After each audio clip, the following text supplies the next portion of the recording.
న్యాయాధిపతుల గ్రంథంలో నుంచి మనం ధ్యానాలు చేసుకుంటూ వెళ్తున్నాం కదా. సో క్రితం వారం గిద్యోను కథను ఆరంభించాం.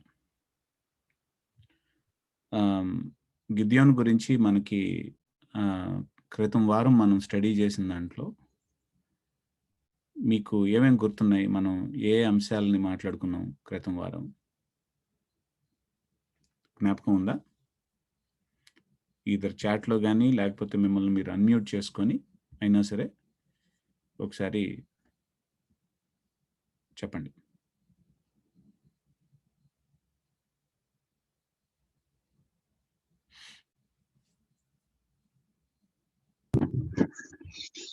గిద్యోను దేవుడికి ప్రత్యక్షమే అండి.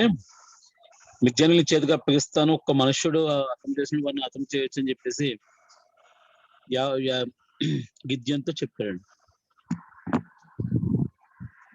Okay, good. So sister Esther గారు, మీరు కూడా కరెక్ట్. యాక్చువల్గా ఇంపెట్రేటెడ్ డివినేషన్ అనేటువంటి దాన్ని ఉపయోగించాడు. దాని గురించి ఏం మాట్లాడుకున్నాం మనం? ఇంపెట్రేటెడ్ డెఫినేషన్ గురించి ఏం మాట్లాడుకున్నాం? ఆ మాటకి, ఆ పదానికి అర్థం ఏంటి?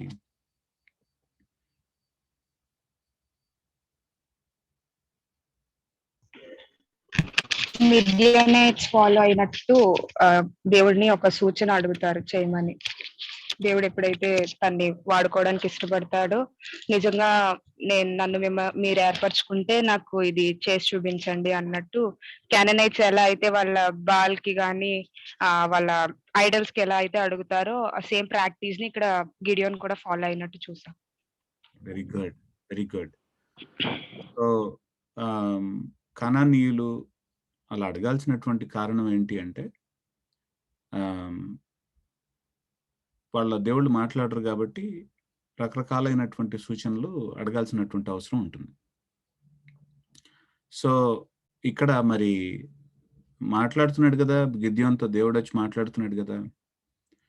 మాట్లాడుతున్నప్పుడు ఎందుకు ఈ విధంగా ఇన్ని సూచనలు అడుగుతున్నాడు అనేటువంటిది మనం ఆలోచించాలి. అది గిద్యోను యొక్క అవిశ్వాసానికి, లేకపోతే ఇంకొంచెం ముందుకు మనం వెళ్ళిన తర్వాత అల్ప విశ్వాసానికి సాదృశ్యం. కానీ అవి నిజంగా విశ్వాసపూరితమైనటువంటి అంశాలు కాదు.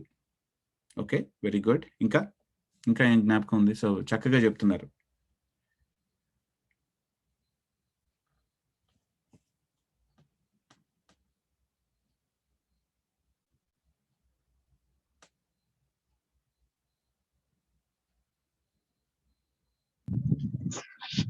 గిద్యోను తప్పించుకోవడానికి నా గోత్రం మనుష్య గోత్రం ఎన్నిక లేనిది అన్నట్టుగా కూడా చెప్తున్నాడండి.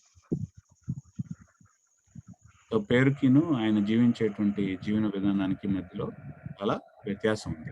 గిద్యోను పేరంటే ఏంటి అసలు? ముక్కు చెక్కలుగా చేసేవాడు. ముక్కలు చెక్కలుగా చేసేవాడు. Very good. కానీ ఈ ముక్కలు చెక్కలుగా చేసేటువంటి వాడు దాక్కోవటం, భయపడిపోవటం, ఇట్లాంటివన్నీ చేస్తున్నాడు. సో కారణం ఏంటి అంటే, తనకి దేవునిలో అసలు నాటబడటం, దేవునిలో వేరుపారినటువంటి జీవితం కలిగి ఉండటం అనేటువంటిది లేదు. చాలామందికి క్రైస్తవులైనటువంటి మనకు కూడా చూస్తే ఏంటంటే మనకి సూరత్వం పైకి కనిపిస్తూ ఉంటుంది. సో అందుకనే మన వాళ్ళు చాలామంది అంటూ ఉంటారు ఏంటంటే, పైన పటారం లోన లటారం అంటారు. ఏంటంటే పైన చాలా ఉన్నట్టుగా అనిపిస్తుంది కానీ లోపల ఆత్మీయంగా ఏం ఉండదు. సో వేరుపారినటువంటి జీవితాలుగా ఉండవు. సో ఊరికనే ఊడిపోయేటువంటి మొక్కలుగా ఉంటాయి కానీ విశ్వాసంలో మహావృక్షంగా ఎదగటం అనేటువంటిది ఉండదు. ఎప్పుడైనా సరే మహావృక్షానికిను మొక్కకి మధ్యలో ఉన్నటువంటి వ్యత్యాసం ఏమిటంటే, మహావృక్షం యాక్చువల్గా దాని ఉపయోగాలు ఎక్కువ ఉంటాయి. వృక్షాలకి నీడివ్వటం, వాటికంటే అవి యాక్చువల్గా పరుల కోసం ఉపయోగపడేటట్టుగా ఉంటాయి. దేవునితో ఎప్పుడైతే మనం వేరుపారినటువంటి జీవితం కలిగి ఉంటామో, దేవునిలో మనం ఎదుగుతూ ఉంటామో, మన వేర్లు యాక్చువల్గా వేరు జీవితం ఎప్పుడైతే అంటే వేళ్లల్లో ఉన్నటువంటి జీవితం ఎప్పుడైతే ఎక్కువగా ఉంటుందో, ఏమవుతుందంటే మనం మన గురించి నాకేమిస్తాడు దేవుడు, లేకపోతే నాకేంటి దేవుడిని నమ్ముకుంటే నాకేమిటి అనేటువంటిది ఆలోచించం మనం. నేను ఏ విధంగా ఇంకొకళ్ళకి ఆశీర్వాదకరంగా ఉండగలను అనేటువంటిది మనం ఆలోచిస్తాం. ఇప్పుడు అబ్రహాం దగ్గరికి దేవుడు వచ్చారు. ఆదికాండం 12వ అధ్యాయంలో అబ్రహాం దగ్గరికి దేవుడు వచ్చినప్పుడు అబ్రహాంతో ఏమని మాట్లాడారు? అబ్రహాము, నేను నీ నామాన్ని గొప్ప చేస్తాను, అంతేనా? నిన్ను ఆశీర్వదిస్తాను, అంతేనా? సో దట్ నువ్వు చాలా గొప్పగా ఉండు, చాలా రిచ్‌గా ఉండు అని చెప్పేసి అన్నారా? నిన్నెందుకు ఆశీర్వదిస్తానన్నారు దేవుడు? కాబట్టి నువ్వు భూమిలో ఉన్నటువంటి సమస్త కుటుంబాలకి గూడా, సమస్త దేశాలకి గూడా, సమస్త వంశాలకి గూడా, ప్రతి వాళ్ళకి గూడా నువ్వు ఆశీర్వాదకరంగా ఉంటావు. ఎట్లాగా? దేవుని దగ్గరికి జనాల్ని తీసుకొచ్చి నువ్వు ఆశీర్వాదకరంగా ఉంటావు. దేవుని దగ్గరికి తీసుకొచ్చేటువంటి వాడిగా ఉంటావు నువ్వు. సో, అది నిజమైనటువంటి నిజమైనటువంటి ఆత్మీయ జీవితానికి సంబంధించినటువంటి ఆశీర్వాదం అంటే. సో, ఎప్పుడైనా సరే మన వాళ్ళు గిద్యోను కథ చూసిన తర్వాత నేను పలానా ఉద్యోగం చేయొచ్చా? లేకపోతే నేను పలానా అమ్మాయిని పెళ్లి చేసుకోవచ్చా? నేను పలానా అబ్బాయిని పెళ్లి చేసుకోవచ్చా? అనేటువంటి దాంట్లో సూచనలు అడుగుతూ ఉంటారు. ఎందుకంటే బికాజ్ మనకేంటంటే మనం దేవునితో సరైనటువంటి అలైన్‌మెంట్‌లో ఉండం గాబట్టి, మనకేంటంటే ఎప్పుడు ఇట్లాంటివి ఉంటాయి. ఏంటంటే నేను పెళ్లి చేసుకుంటే ఎట్లా ఉండాలంటే, ఇక అసలు పర్ఫెక్ట్‌గా ఉండాలి. అబ్బాయి నన్ను బాగా చూసుకోవాలి. లేకపోతే ఈ అమ్మాయి నాకు బాగా వండి పెట్టాలి. చక్కగా ఇంట్లో పనులన్నీ చేసి పెట్టాలి. ఈ అబ్బాయి ఏమో మంచి ఉద్యోగం ఉండాలి. నాకు ఎక్కడికి కావాలంటే అక్కడికి తీసుకెళ్ళాలి నన్ను.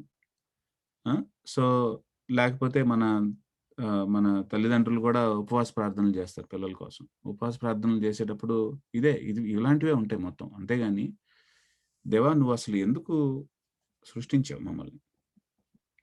ఎందుకు ఈ సమయంలో మేము పుట్టాం? చరిత్రలో నువ్వు ఏం చేయబోతున్నావు? నువ్వు చేయబోయేటువంటి కార్యంలో మా పాత్ర ఏమిటి అసలు? మేము ఏం పోషించాలి? మమ్మల్ని ఎందుకు పుట్టించావు ఈ సమయంలో? తర్వాత మమ్మల్ని ఎందుకు రక్షించుకున్నావు ఈ సమయంలో? ఈ రెండిటిని మనం ఆలోచించకపోతే, ఇలా ఈ విధమైనటువంటి దృక్పథం కనుక మనం కలగకపోతే, మనం ఎట్లా ఉంటామంటే ఎప్పుడు కూడా మన జీవితం చుట్టూనే, మన అవసరాల చుట్టూనే మన జీవితం అంతా తిరుగుతూ ఉంటుంది. అట్లానే తిరుగుతూ ఉంటుంది. ఎవరో పాపం బాలసుందరం గారు లాంటి వాళ్ళు జీవితాన్ని పణంగా అర్పించటం, వాళ్ళు చేసినటువంటి త్యాగాలకి, వారు చేసినటువంటి కష్టాలకి ఉన్నటువంటి ఫలాల్ని సంఘంగా మనం అనుభవించటం. ఎందుకు? వాళ్ళేమో వాళ్ళ గురించి ఆలోచించుకోరు. వాళ్ళ గురించి ఆలోచించుకోకుండా జీవితాన్ని నిజంగా ప్రభు సేవ కోసం పెడతారు. భక్సింగ్ గారు లాంటి వాళ్ళు. సో, మనం ఏంటంటే రక్షణలోకి వస్తాం గానీ వాళ్ళలాగా జీవించం. వాళ్ళలాగా ఆలోచించం. మనం ఎప్పుడు గూడా ఏంటంటే నా ఉద్యోగం సరిగ్గా ఉందా? నాకన్నీ మంచిగా జరుగుతున్నాయా?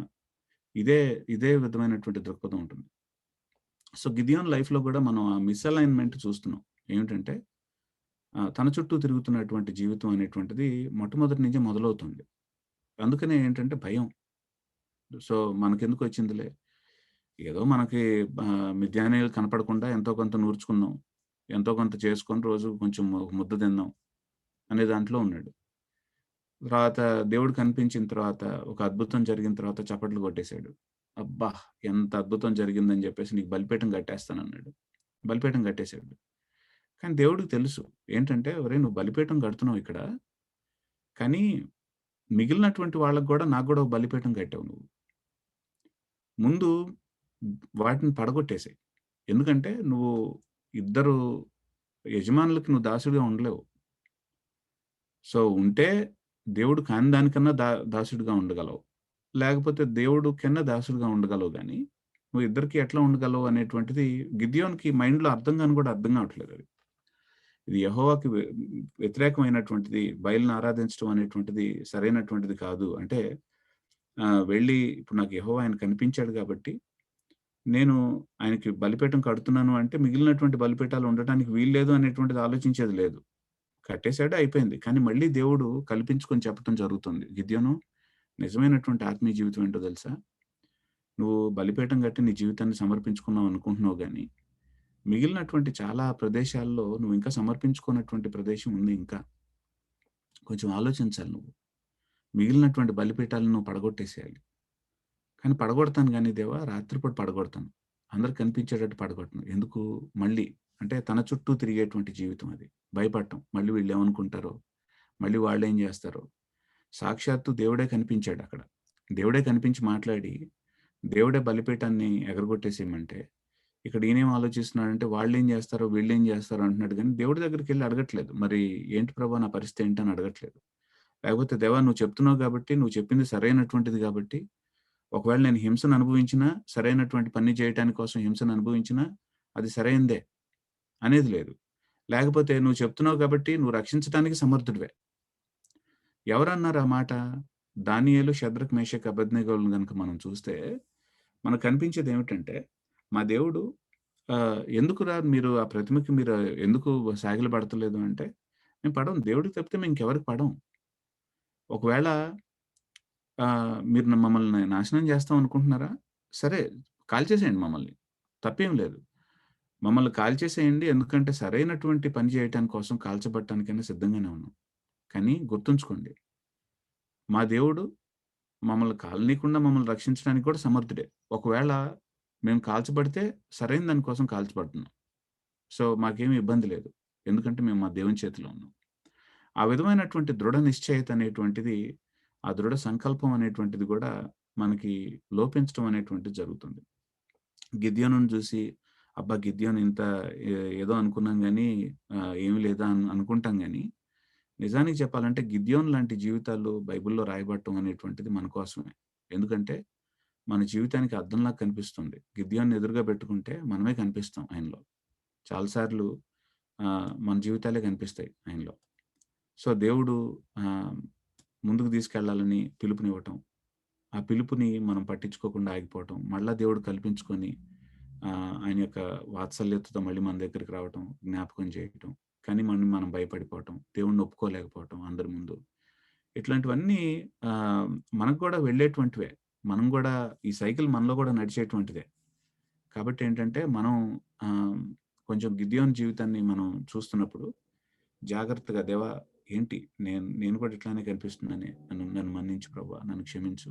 2 బలిపీఠాలున్నాయి. నిన్ను ఆరాధించటం, తర్వాత మిగిలినటువంటి వాటిని ఆరాధించటం కూడా 2 సమన్వయం అవ్వవు. 2 సరితూగవు అన్నట్టుగా కూడా నాకు తెలియట్లేదు. రెండిటిని చక్కగా ఒక పెడల మీద ఒక కాలు ఇంకో పెడల మీద ఇంకో కాలు వేసి సైకిల్ తొక్కుతున్నట్టుగా వెళ్ళిపోతున్నాను నేను ముందుకి. కానీ నా జీవితం అట్లా అయిపోయింది.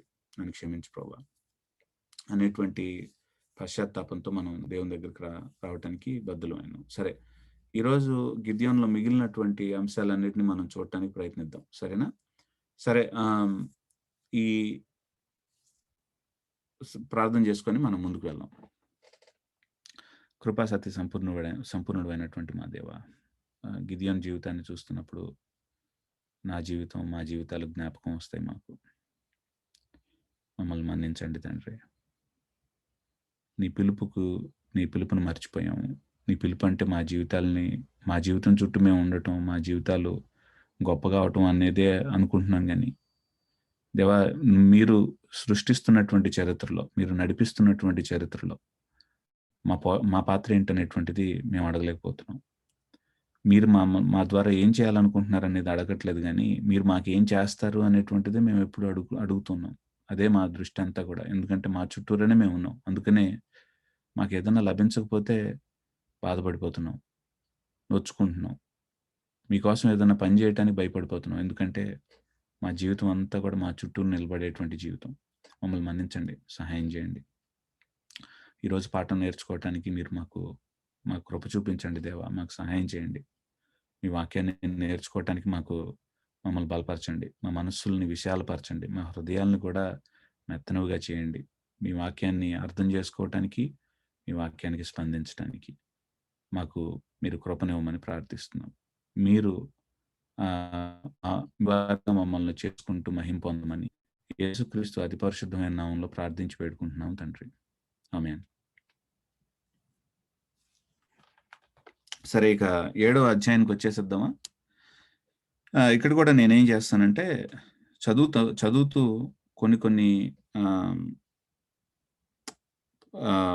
కొన్ని ప్లేసెస్ దగ్గరికి వచ్చేటప్పటికి నేను ఆగుతాను. కొంచెం ఆగి అక్కడి నుంచి కొంచెం ముందుకెళ్తాను. అయితే ఇంతకు ముందు వారం నేను చెప్పిన దాంట్లో కొన్నిసార్లు మీరు ఒక విషయాన్ని మీరు తప్పుగా అర్థం చేసుకునే ఆస్కారం ఉంది అని నేను అనుకుంటున్నాను. ఏమిటంటే గిద్యోను మీదకి యెహోవా ఆత్మ గిద్యోనును ఆవేశించును అనేటువంటి పదం చూసిన తర్వాత నేను చెప్పాను ఏంటంటే, దేవుని పని చేయటానికి ఇష్టం లేనటువంటి వ్యక్తిని అరెస్ట్ చేసి మరీ దేవుని పని చేయించడం అనేటువంటిది. ఎందుకంటే నువ్వు చేయకపోతే యాక్చువల్‌గా నాశనం అయిపోతున్నారు వాళ్ళు. ఇంత నిమ్మకు నీరెత్తినట్టుగా ఎట్లా ఉండగలవు? నీ చుట్టుపక్కల ఉన్నటువంటి వాళ్ళని నాశనం చేస్తున్నా సరే, నువ్వు ఎట్లా నిమ్మకు నీరెత్తినట్టుగా ఉండగలవు? నీ కుటుంబం మీద కూడా ప్రభావితం అయ్యేదాకా కూడా నువ్వు నిమ్మకు నీరెత్తినట్టుగా ఎట్లా ఉండగలవు? అని దేవుడు తన కృపా వాత్సల్యంతో ఆయన ఏం చేస్తున్నారంటే, గిద్యోనుని అరెస్ట్ చేసి మరీ తన చిత్తాన్ని చేసుకునే పరిస్థితి వచ్చిందక్కడ. సో, ఇది చాలా రేర్ పరిస్థితి యాక్చువల్‌గా. అంటే దేవుని ఆత్మ దిగి రావటం, దేవుని ఆత్మ మీదకు రావటం అనేటువంటి ప్రతి ఒక్క అంశంలో కూడా, ప్రతి ఒక్క ప్రదేశంలో కూడా అదే మీనింగు అనేటువంటిది తీసుకోకూడదు. ఈ పర్టిక్యులర్ ప్లేస్‌లో లవాష్ అనేటువంటి పదాన్ని ఉపయోగించారు. ఈ పదం యాక్చువల్‌గా ఈ పర్టిక్యులర్ అంశంలో ఇది అనేటువంటిది నేను చెప్పడానికి ఇష్టపడుతున్నాను. కాబట్టి ఏంటంటే బైబిల్‌ని మనం ఆ సందర్భాన్ని మిగిలినటువంటి సందర్భాలన్నిటిని మనం పక్కన పెట్టేసి, ఇక్కడ, అక్కడ ఒకటే ఉంది కాబట్టి దీని అర్థం ఎక్కడైతే ఇక్కడ ఎట్లా తీసుకున్నామో అక్కడ కూడా అదే అర్థం ఉంటుందనేటువంటిది మనం చూడకూడదు. న్యాయాధిపతుల గ్రంథంలో ఆయన ఉపయోగించినటువంటి పదానికి, ఇక్కడ ఉన్నటువంటి సందర్భానికి తగినట్టుగా మనం ఎట్లా వాక్యాన్ని అర్థం చేసుకోవాలి అనేటువంటిదే మన ప్రయత్నం అయి ఉండాలి. ఓకే. సో, ఆ ఒక్క విషయాన్ని నేను మీకు జ్ఞాపకం చేసి ముందుకు వెళ్ళటానికి ఇష్టపడుతున్నాను. 7వ అధ్యాయానికి వచ్చేసేద్దాం. అప్పుడు యెరుబ్బయలు, కొత్త పేరు వచ్చేసింది కదా మరి. సో, కొత్త పేరు వచ్చేసింది, జాగ్రత్తగా చూడండి. అనగా గిద్యోనును అతనితోనున్నటువంటి జనులందరూ వేకువన లేచి హరోదు బావి యొద్ద దిగగా, లోయలోని మోరె కొండకు ఉత్తరముగా మిద్యానీయుల దండుపాళెం వారికి కనపడెను. యెహోవా, నీతోనున్న జనులు ఎక్కువ మంది, నేను వారి చేతికి మిద్యానీయులను అప్పగింప తగదు. ఇజ్రాయేలీలు నా బాహుబలం నాకు రక్షణ కలుగు చేసుకొనెననుకొని నా మీద అతిశయించుదురేమో. కాబట్టి నీవు, ఎవడు భయపడి వణుకుచున్నాడో వాడు త్వరపడి గిలాదు కొండ విడిచి తిరిగి వెళ్ళవలెనని జనులు వినున్నట్లుగా ప్రకటించుమని గిద్యోనుతో సెలవిచ్చెను. అప్పుడు జనుల్లో నుండి 22,000 మంది తిరిగి వెళ్ళిపోయారు. సో, చాలా మంది ఉన్నారు అక్కడ. చాలా మంది ఉంటే, అంటే దాదాపు 30,000 మంది ఉన్నారు అక్కడ. 32,000 మంది అన్న. 32,000 మంది అన్న. ఎంత?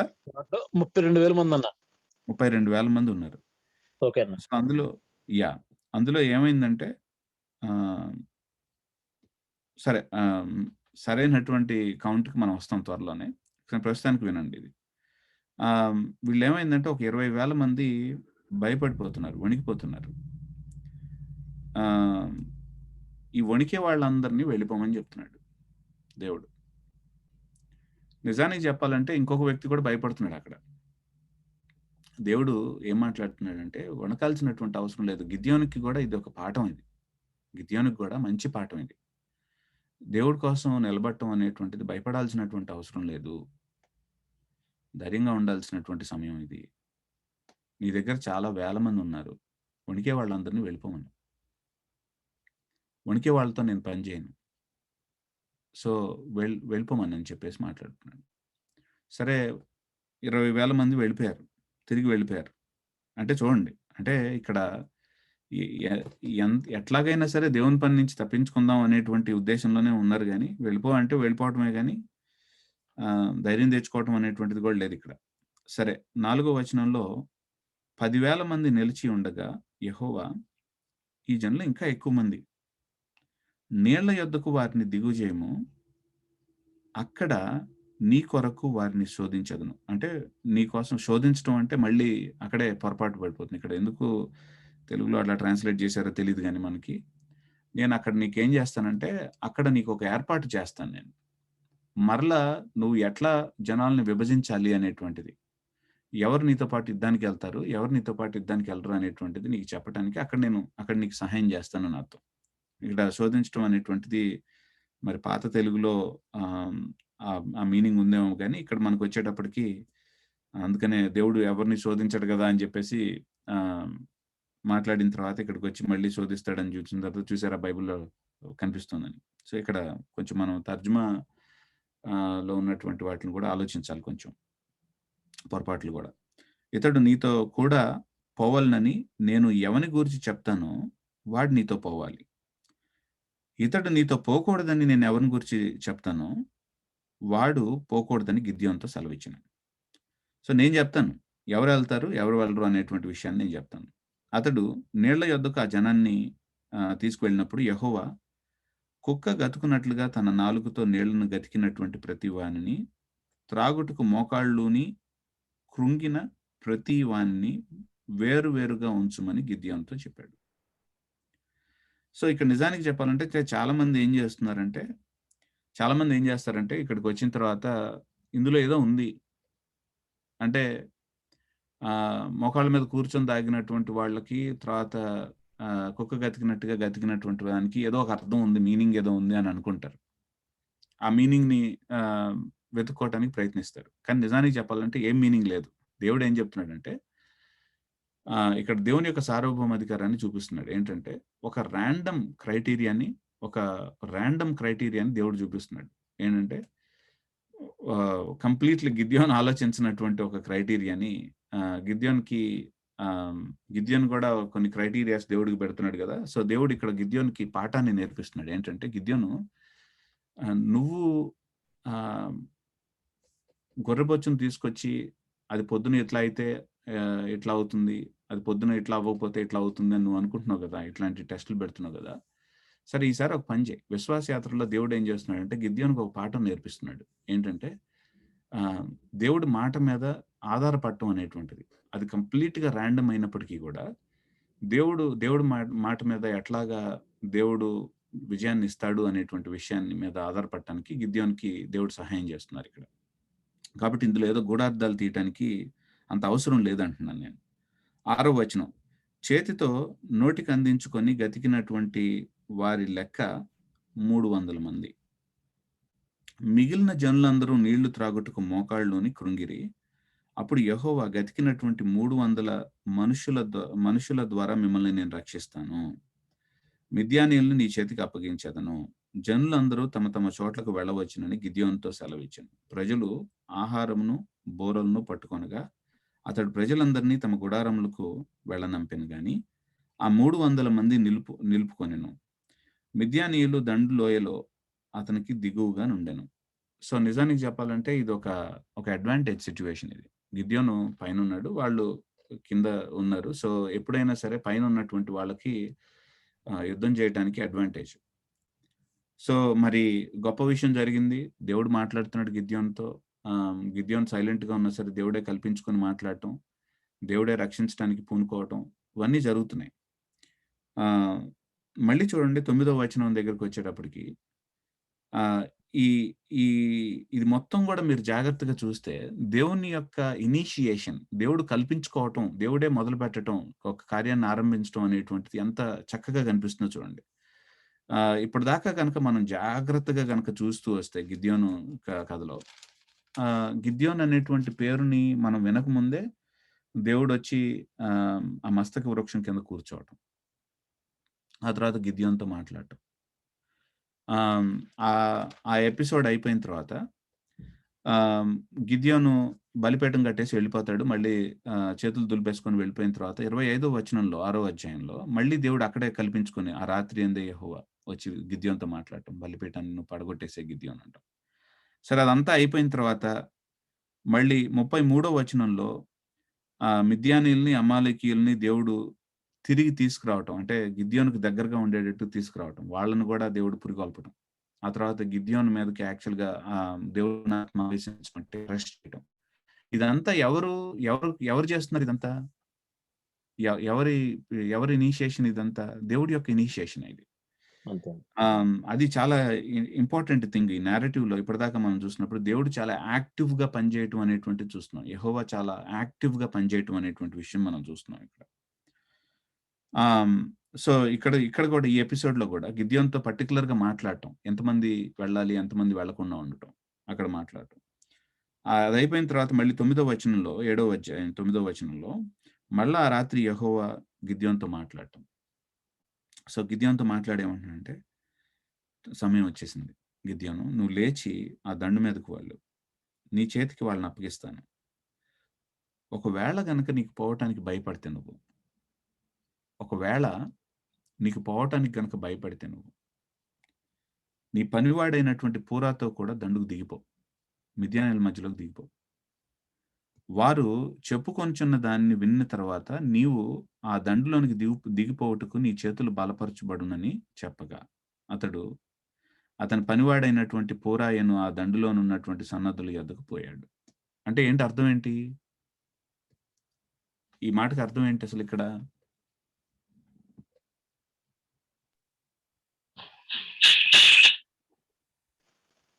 ఇంకా భయంతోనే ఉన్నాడు.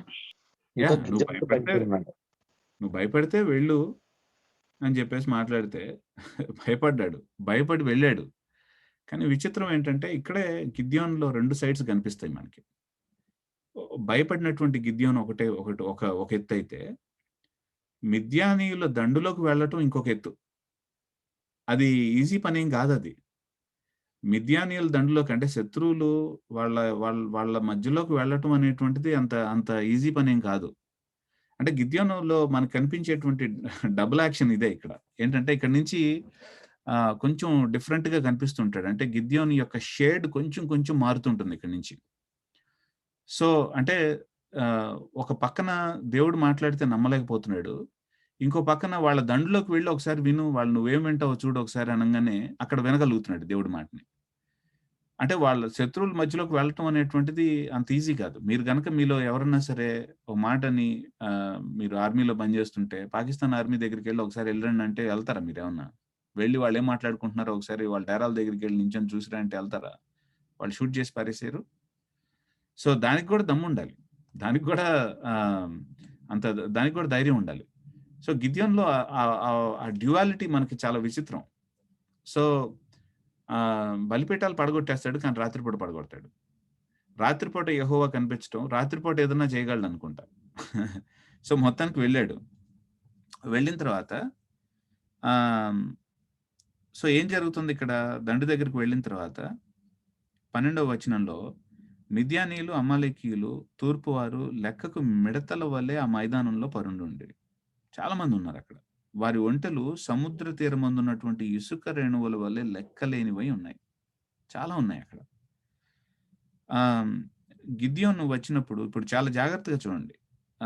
ఇప్పటిదాకా ఇజ్రాయేలీలకి దేవుడు అబ్రాహాంతో మాట్లాడినప్పుడు నువ్వు ఇసుక రేణువుల కంటే ఎక్కువగా ఉంటావు అని వాగ్దానం ఇవ్వటం. కానీ ఇక్కడ టోటల్ రివర్స్ జరుగుతుంది. రివర్స్ ఏంటంటే ఇజ్రాయేలీలు కొరచబడిపోయారు. మిగిలినటువంటి వాళ్ళు ఇసుక రేణువుల కంటే ఎక్కువగా ఉన్నారిక్కడ. గిద్యోను వచ్చినప్పుడు 13వ వచనం, ఒకడు తాను కనినటువంటి కలను తన తోటివాడికి వివరిస్తూ ఉన్నాడు. ఎట్లా అంటే, నేను కలగన్నానురా. అదేంటంటే, యవల రొట్టె ఒకటి మిద్యానీయుల దండులోకి దొర్లి ఒక గుడారానికి వచ్చి దాన్ని పడగొట్టి తలకిందులు చేసినప్పుడు ఆ గుడారం పడిపోయిందని చెప్పాడు. అందుకు వాడి తోటివాడు ఏమన్నాడంటే, అది ఇజ్రాయేలీయుడైనటువంటి యోవాషు కుమారుడగు గిద్యోను ఖడ్గమే గాని మరేమీ కాదు. దేవుడు మిద్యానీయులను ఈ దండంతను అతని చేతికి అప్పగించబోచున్నాడని ఉత్తరం ఇచ్చెను. ఎంత విచిత్రం చూడండి. మిద్యానీయుల్లో ఇద్దరు మాట్లాడుకుంటున్నారు. ఒకడికి వచ్చినటువంటి కళని ఇంకొకడికి చెప్తున్నాడు. ఏంటి ఆ కళ అంటే, ఒక రొట్టె మన దాని మీద పడినప్పుడు మనందరం ఎగిరిపోయాము అని చెప్పేసి అంటే, అది ఎవరో కాదు ఆ రొట్టె, గిద్యోనే. గిద్యోన్ అంటే ఎవరికేం తెలుసు? ఇప్పుడు నా పేరు వైట్ హౌస్‌లో మాట్లాడుకుంటున్నారనుకోండి ఇక్కడ. అమెరికాలో పెద్ద చర్చ అయిపోయిందనుకోండి. అంటే ప్రెసిడెంట్ వీళ్ళందరూ నా గురించి మాట్లాడుకుంటున్నారనుకోండి. సాయి కృష్ణ అని ఒకాయన ఉన్నారండి. అసలు ఆయన మాట్లాడుకుంటున్నారనుకోండి. ఎట్లా ఉంటుంది నాకు? నేను ఎవరో కూడా ఎవరికీ తెలీదు బేసికల్లీ. మీరెవరో కూడా తెలీదు.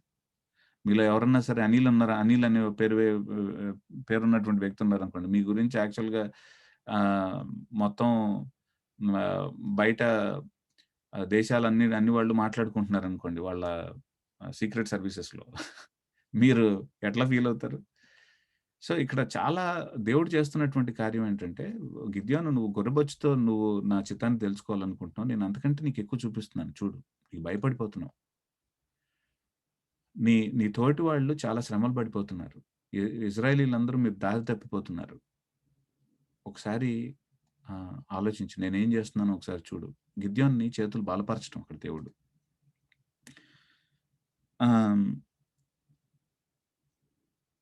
వాళ్ళిద్దరు మాట్లాడుకుంటున్నప్పుడు అసలు ఆ మాట విన్న తర్వాత 15వ వచనంలో గిద్యోను ఆ కల వివరాన్ని దాని తాత్పర్యం విన్నప్పుడు అతడు యెహోవాకు నమస్కారం చేసి ఇజ్రాయేలీయుల దండులోనికి తిరిగి వెళ్ళి, ఇక్కడ చాలా జాగ్రత్తగా చూడండి 15వ వచనంలో యెహోవాకు నమస్కారం చేశాడు ఆ కల వివరాన్ని విన్న తర్వాత. దేవుడే స్వయాన సాక్షాత్తు మాట్లాడిన తర్వాత గిద్యోనులో ఏ విధమైనటువంటి ప్రకంపన కలగలేదు. ఏ విధమైనటువంటి ధైర్యం రాలేదు. ఏ విధమైనటువంటి నమ్మకం కుదరలేదు దేవుడు మాట్లాడుతున్నప్పుడు గిద్యోనుకి. ఎవరు మాట్లాడితే నమ్మకం కుదురుతుంది? ఎవరు మాట్లాడితే బలం వస్తుంది? ఎవరు మాట్లాడితే ధైర్యం వస్తుంది ఇక్కడ గిద్యోనుకి?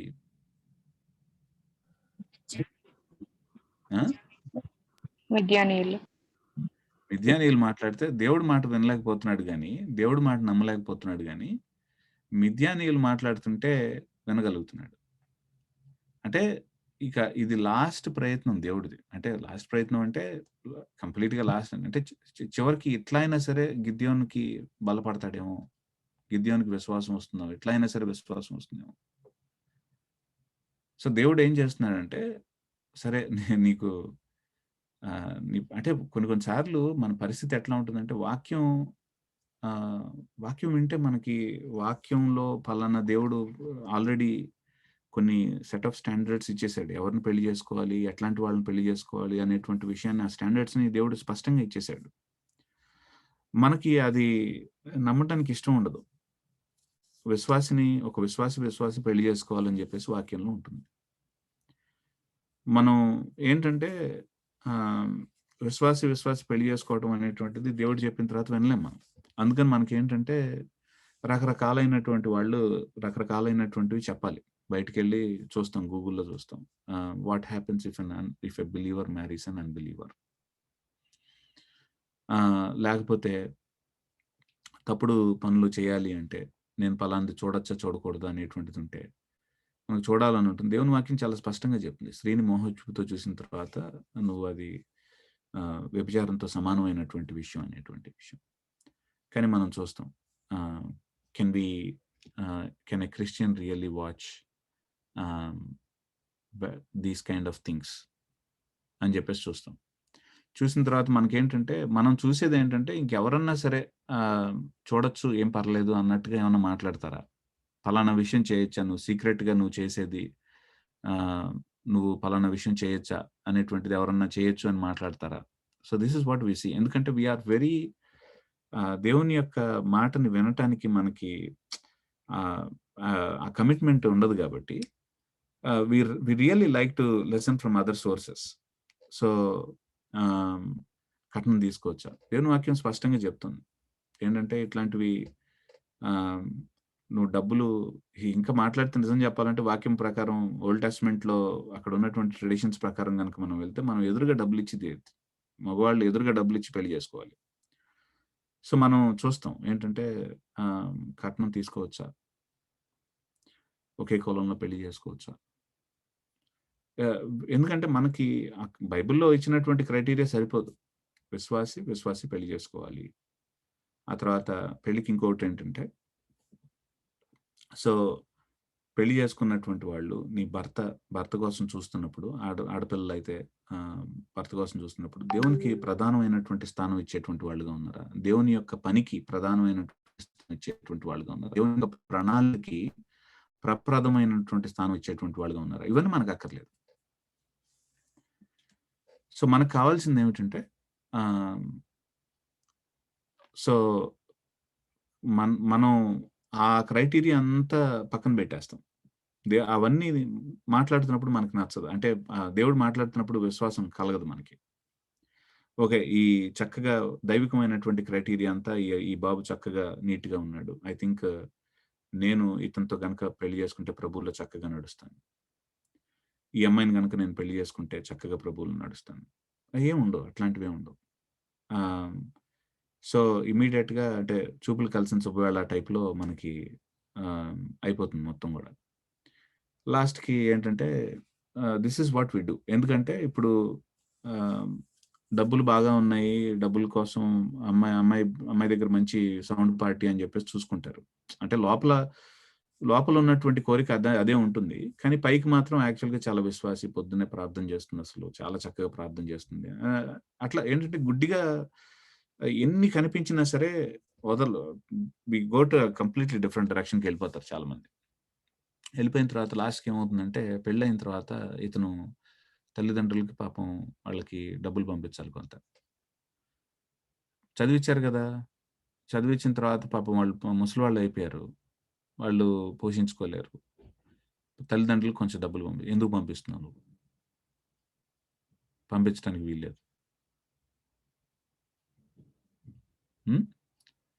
ఎందుకు నువ్వు అదే గదా క్రైటీరియాతో వచ్చింది. అంటే ఆ సౌండ్ పార్టీ అని జెప్పేసి ఆ డబ్బు కోసం నువ్వు క్రైటీరియాతో వెళ్ళావు లోపలికి. ఇప్పుడేమవుతోంది? ఎందుకింత డబ్బు పిచ్చి ఈ అమ్మాయికి? మరి నీకదే గదా! నీ పిచ్చితోనే గదా నువ్వు ఆ పెళ్లిలోకెళ్ళింది. అంటే ఇందులో ఎవరికి ఇట్లాంటి ఉన్నాయో ఐ హావ్ నో ఐడియా. అంటే మీలో ఎవరి గురించి నాకు తెలీదు. నేను మీలో ఎవరికి కొంతమందికి ఇట్లా జరుగుతుంది అనేటువంటిది కళ్ళు మూసుకొని 'దినకరన్' గారిలాగా మీలో కొంతమందికి ఎవరికో కడుపులో నొప్పుంది అట్లా చెప్పట్లేదు నేను గూడా. జనరల్‌గా జరుగుతున్నటువంటి ట్రెండ్ మన క్రిస్టియానిటీలో జరుగుతున్నటువంటి ట్రెండ్ గురించి మాట్లాడుతున్నాను నేను. సో, అంటే మనం ఏ విగ్రహంతో మనం లోపలికి వెళ్తామో, ఆ విగ్రహం లాస్ట్‌కి ఏం చేస్తుందంటే మన పీక పట్టుకుంటుంది. సరైనటువంటి క్రైటీరియాతో వెళ్ళండి. దేవుని మాటని నమ్మటానికి ఇష్టపడుతూ వెళ్ళండి. ఏమొచ్చిందండి ఇక్కడ గిద్యోను గారికి ఏమైంది? గొప్ప కార్యం చేస్తున్నాడు గదా! అని మాట్లాడతారేమో. సరే చూద్దాం చదువుదాం రండి మరి అట్లయితే. ఎట్లాగా ఆయన పీక పట్టుకుంటుందో చూద్దాం రండి. దేవుడిని నమ్మలేకపోవటం అనేటువంటిది తన చుట్టూ తను తిరిగేటువంటి ప్రపంచం ఎట్లా తన పీకను పట్టుకుంటుందో చూద్దాం. రండి.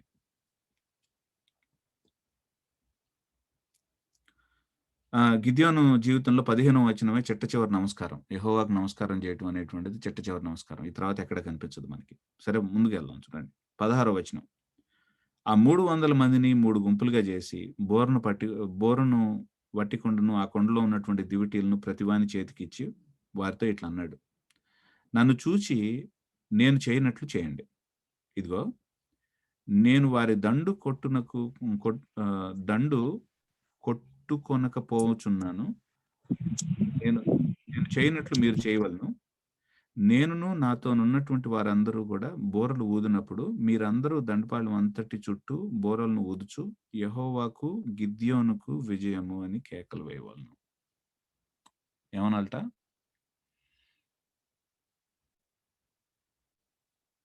ఎవరికట విజయం?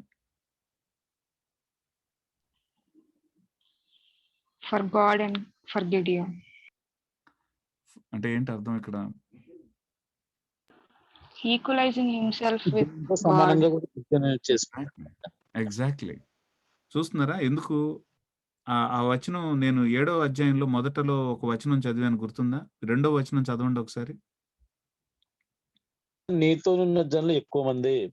నేను వారి చేతికి మిద్యానులను అప్పగింప తగదు. ఇశ్రాయేలు నా బాహుబలము నాకు రక్షణ కలుగజేస్తున్నకునని నా మీద అతిశయించుదురేమో. ఆ! సో, అక్కడ ఏంటి దేవుడు ఏం చేయొద్దంటున్నాడు? మమ్మల్ని మేము రక్షించుకున్నాం అని జెప్పేసి మీకు గర్వం వచ్చేస్తుందేమో. ఇజ్రాయెల్ అంతా నా బాహుబలం నన్ను రక్షించిందని ఇజ్రాయెల్ అనుకుంటుందేమో. అతిశయిస్తుందేమో. అది కొంచెం జాగ్రత్తగా చూసుకోవాలి. ఎందుకు దేవుడు చెప్తున్నాడు. దేవుడికి తెలుసు గిద్యోనులో ఉన్నటువంటి వీక్‌నెస్ ఏంటో తెలుసు. గిద్యోను ముక్కలు చెక్కలు చేసేటువంటి వాడు. కానీ భయస్థుడు. ఈ భయస్థుడికి కొంచెం విశ్వాసం ఇచ్చినప్పుడు కొంచెం బలం వచ్చినప్పుడు, ఒక విజయం దగ్గరకొచ్చేటప్పుడు ఎట్లా తయారవుతాడనేటువంటిది దేవుడికి తెలుసు ముందుగానే. అందుకనే దేవుడు ఏం చేస్తున్నాడంటే కయ్యూనుతో ముందుగానే మాట్లాడినట్టుగా, ఇదిగో పాపం నీ వాకిటి దగ్గర పొంచి ఉంది కయ్యూను, జాగ్రత్తగా ఉండు, పాపానికి దాసుడైపోవాక.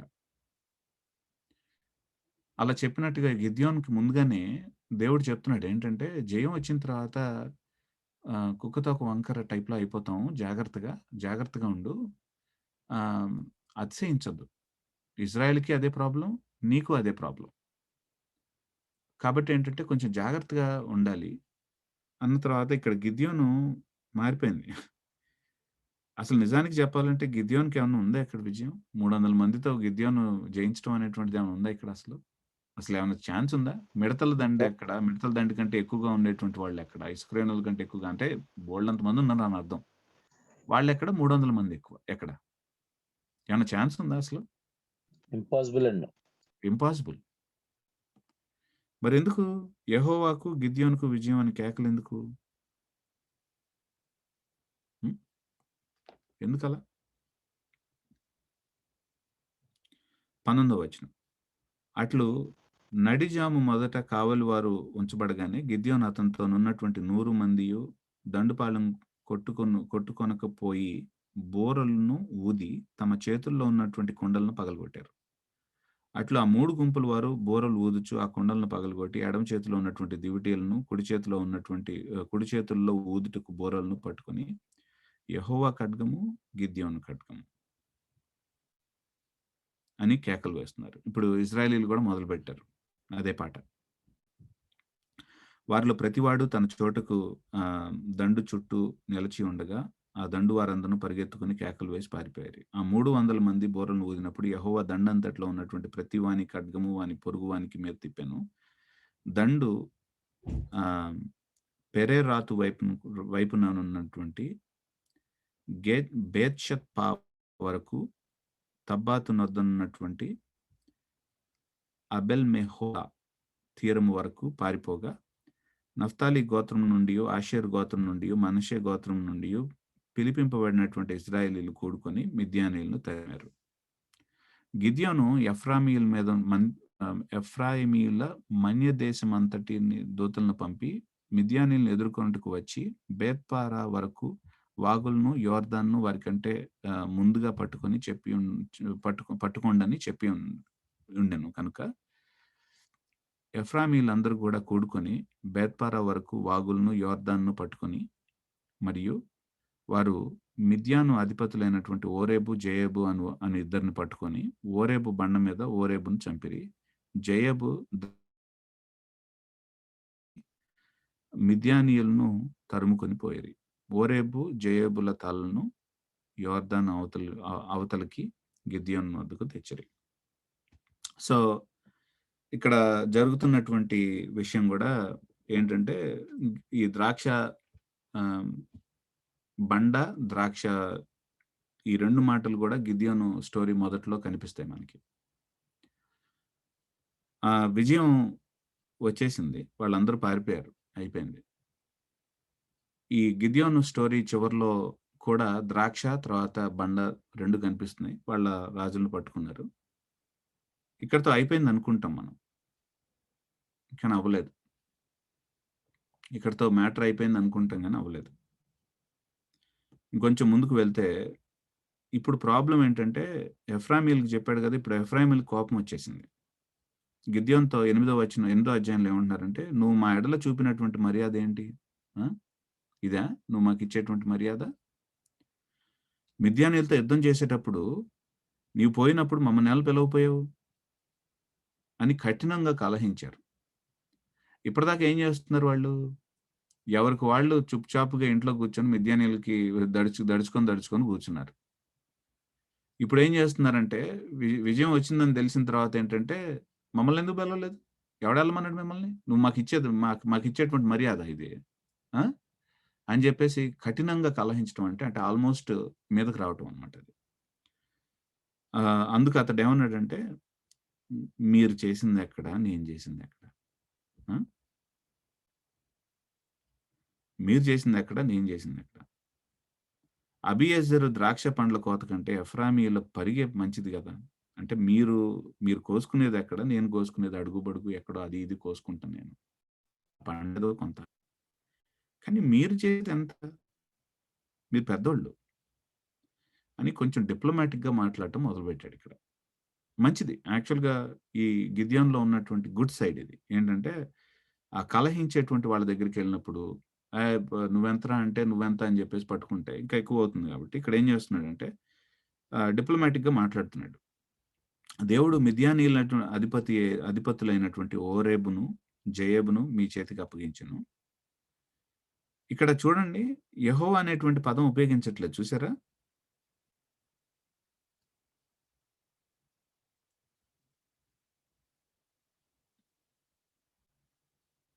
చాలా ఇంపార్టెంట్ వర్డ్ అది. ఆహ్, జనరల్ టర్మ్‌ని ఉపయోగిస్తున్నాడు దేవుడికి. అంటే ఈ పదం ఎవరికన్నా ఉపయోగించొచ్చు యాక్చువల్‌గా. అదొకటి చాలా ఇంపార్టెంట్ విషయం ఇక్కడ. అందుకతడు ఆహ్, సో, దేవుడు మిద్యాను చేతికి మీరు ఓరేబును, జేయబును మీ చేతికి అప్పగించేసాడు. మీరు చేసినట్లు నేను చేయగలనా నేను. అతడు ఆ మాట అన్నప్పుడు అతని మీద వారికి కోపం తగ్గింది. ఇక్కడ కూడా వీళ్ళేంటంటే వీళ్ళు దేవుని యొక్క ఉద్దేశానికి సంబంధించి అడగట్లేదు. వాళ్ళ ఇగో హర్ట్ అయిందక్కడ. ఇగో హర్ట్ అయ్యి వచ్చారు.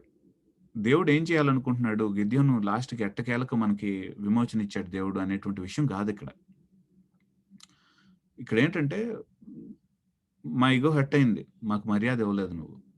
వీళ్ళు దేవుడికి మర్యాద ఇచ్చారా? దేవుడికి మర్యాద ఇవ్వటం గనక మనం మానేస్తే, దేవుడికి మనం హానర్ చేయటం, దేవుడికి మనం ఆయన్ని ఘనపరచటం, ఆయనకి విలువనివ్వటం, ఆయన్ని మహింపరచటం, ఇవి గనక మన జీవితాల్లో లేకపోతే, మనం ఏమవుతుందంటే మనల్ని ఘనపరుచుకోవటం, లేపోతే మన మర్యాద, మన ఇగో ఇవి ఇవి చాలా ఎక్కువైపోతాయి మనకి. సో, దేవుని యొక్క ఉద్దేశ్యం అనేటువంటిది మర్చిపోతాం. సంఘం ఎట్లా అయితే నాకేంటి? సంఘానికి ఏమైతే నాకేంటి? సంఘం ఏ పని చేస్తే నాకేంటి? నా పని చేయకపోతే నాకేంటి? అసలు నేను హర్ట్ అయ్యానిక్కడ. నేను హర్ట్ అయ్యాను. అది ఇంపార్టెంట్. ఫస్ట్ సంఘం దాని మిషన్ అంతా గూడా, సంఘం యొక్క ప్రణాళిక అంతా గూడా, సంఘం యొక్క ఉద్దేశ్యం అంతా గూడా పక్కనకెళ్ళినా సరే ఐ డోంట్ కేర్. నేను హర్ట్ అయ్యాను ఫస్ట్. నేను హర్ట్ అవ్వటం అనేటువంటిదే నేను సాటిస్ఫై అవ్వాలి ఫస్ట్. ఇది ప్రాబ్లమ్. గిద్యోను ఏం చేశాడంటే 4వ వచనంలో అతనితో ఉన్నటువంటి 300 మందిని అలసటగానున్న శత్రువులను తరుముచు యొర్దాను వద్దకు వచ్చి దాటిరి. అతడు నా వెంటనున్నటువంటి జనులు అలసిపోయి ఉన్నారు.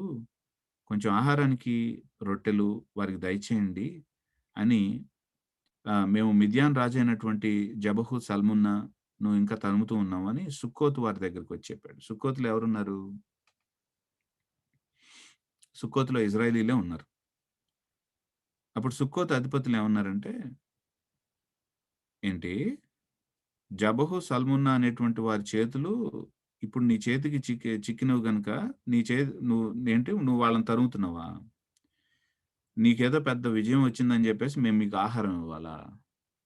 అదే మేము చేయాల్సింది మీకు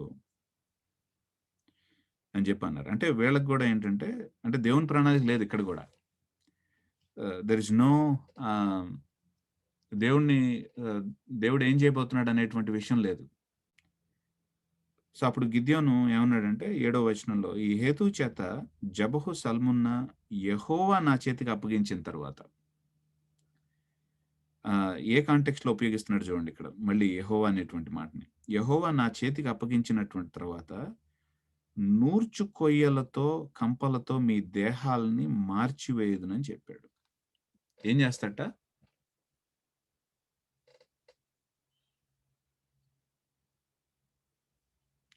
మీ దోహాల్ని నూర్చివేయను, సారీ మార్చివేయను కాదు, నూర్చివేస్తానని చెప్తున్నాడు. ఏం చేస్తున్నట్ట?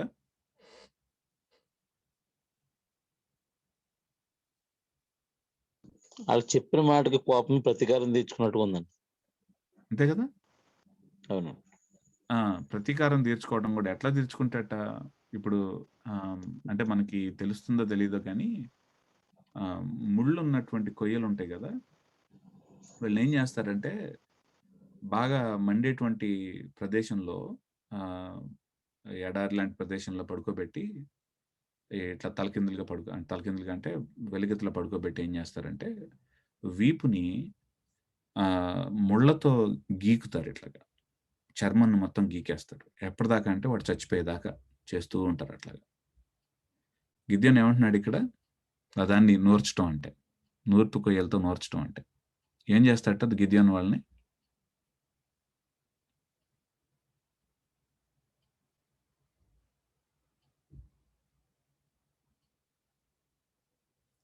ఎవరు వీళ్ళు? ఇజ్రాయెలైట్స్. ఇశ్రాయేలీలు. ఇప్పటిదాకా ఎవరి మీద ఎవరు యుద్ధం చేసుకుంటూ వస్తున్నారు న్యాయాధిపతుల గ్రంథంలో? ఇజ్రాయెలైట్స్ అండ్ కాననైట్స్, మిద్యానీయుల మీద, అమాలేకీయుల మీద, తర్వాత మోయాబీయుల మీద, వీళ్ళందరి మీద, బయట వాళ్ళ మీద యుద్ధం చేస్తున్నారు. ఇప్పుడు ఏం చేస్తారట? ఇప్పుడు గిద్యోన్ దగ్గర కొత్త ట్రెండ్ స్టార్ట్ అవుతుంది. ఏంటది? వాళ్ళకి ఇంటర్నల్ డిస్ప్యూట్స్. అది కూడా ఎట్లాంటి డిస్ప్యూట్స్ ఇవి? ఎట్లా చేస్తారు? ఎట్లా డీల్ చేసుకుంటారు ఆ డిస్ప్యూట్ ని ఇక్కడ నుంచి? By killing. ఎట్లాంటి కిల్లింగ్ అది?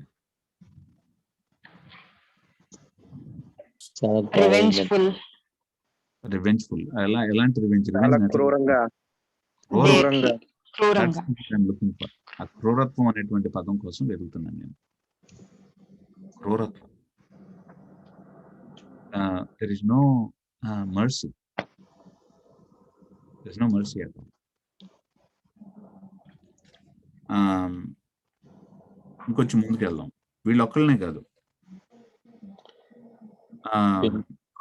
ఇంకొంచెం ముందుకు వెళ్ళిన తర్వాత 8వ వచనం, అక్కడి నుండి అతడు పెనూయేలుకు పోయి అలాగున్నే వారితో చెప్పాడు.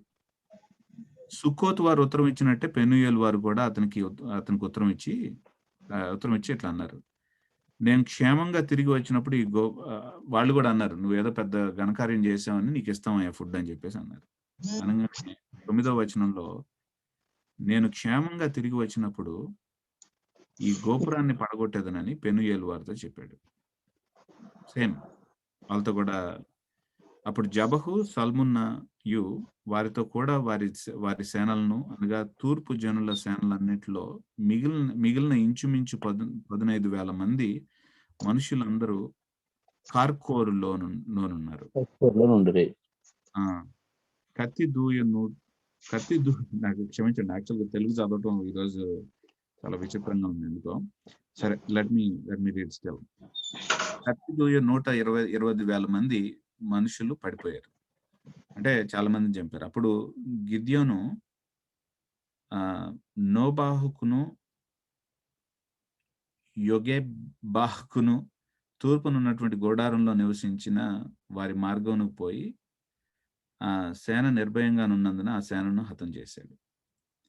జబహు సల్మున్నయు పారిపోయినప్పుడు అతడు వారిని తరిమి మిద్యాను 2 రాజులైనటువంటి జబహు సల్మున్నాను పట్టుకొని ఆ సేన అంతటిని పడగొట్టేశాడు. యుద్ధం తీరిన తర్వాత యోవాషు కుమారుడైనటువంటి గిద్యోను హెరెసు ఎగువ నుండి తిరిగి వచ్చి సుక్కోతు వారిలో ఒక యవ్వనుని పట్టుకొని విచారించాడు. మళ్ళీ వాళ్ళని పట్టుకున్నాడు కదా, వాళ్ళని పట్టుకొని వచ్చాడు. వచ్చి ఏం చేశాడు? సుక్కోతుకు వచ్చాడు. వచ్చి ఒక యవ్వనుని పట్టుకొని విచారించాడు. అతడు సుక్కోతు అధిపతుల్లో పెద్దల్లో 77 మనుషుల పేరుగా వివరించి చెప్పాడు.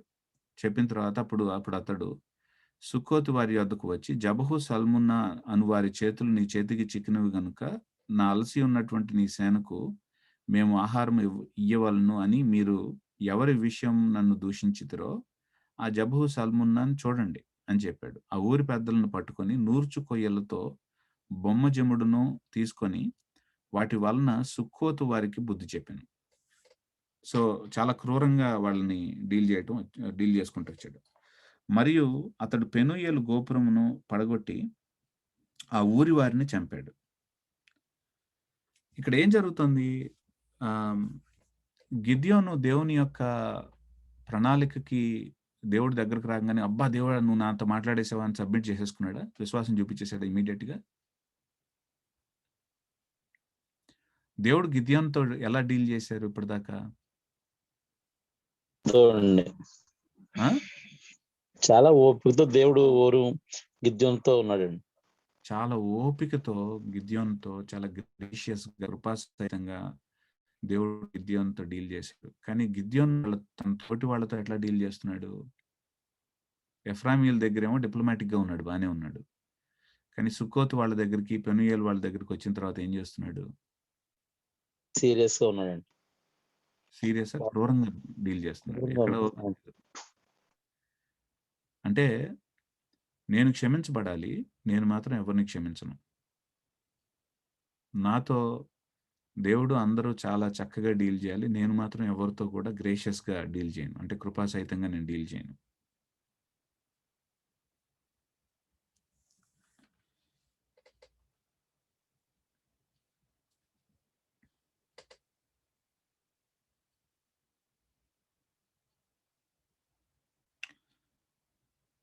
పద్దెనిమిదవ వచనం, అతడు మీరు తాబోర్లో చంపినటువంటి మనుషులు ఎట్టివారని జబహు సల్మున్నాను అడిగాడు. జబహు సల్మున్నా, మీరు తాబోర్లో కొంతమందిని చంపారు కదా, వాళ్ళు ఎట్లా ఉన్నారా ఒకసారి చెప్పండి. వాళ్ళు ఏమన్నారంటే నీలానే ఉన్నారు, వారందరూ రాజకుమారులను పోలి ఉన్నారు, నీలాగే ఉన్నారు గిద్యోను. అతడు వారు నా తల్లి కుమారులు, నా సహోదరులు. నువ్వు చంపింది ఎవరినంటే నా సొంత అన్నదమ్ములు చంపారా మీరు వారిని బ్రతుకునిచ్చిన ఎడల యెహోవా జీవం తోడు మిమ్మల్ని చంపకుండా ఉందనని చెప్పి తన పెద్ద కుమారుడైనటువంటి ఎతరును చూసి నీవు లేచి వారిని చంపమని చెప్పాడు. సో ఇప్పుడు గిద్యోను వాళ్ళని చంపడానికి కారణం ఏంటి? వాళ్ళ అన్నిని చంపారు కాబట్టి తిరిగి చంపడానికి చూస్తున్నట్టు ఉందండి. It's revenge. దేవుని యొక్క ప్రణాళిక అనేటువంటిది లేదు ఇక్కడ. మనం అనుకోవచ్చు ఏంటంటే దేవుని యొక్క కార్యం జరుగుతుంది కదా, నేను ఎట్లా చేస్తే ఏముందని అనుకోవచ్చు. చాలా మంది అట్లానే అనుకుంటుంటారు. ఏంటంటే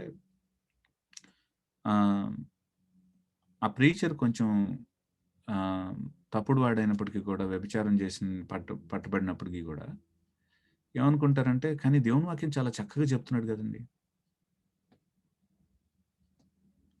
ఆయన ద్వారా అనేక మంది ఆత్మలు మారుతున్నారు కదండి అనుకుంటారు. కానీ అది కాదు. వాక్యం చాలా స్పష్టంగా చెప్తుంది ఏంటంటే, మంటలో కాలిపోయేటువంటి పని కూడా ఉంది, బూడిదైపోయేటువంటి పని కూడా ఉంది. It is extremely important. అంటే 1000 అబద్ధాలు ఆడినా సరే పెళ్లి చేయటం అనేటువంటిది లేదు అసలు బైబిల్లో, అట్లాంటిది లేదు.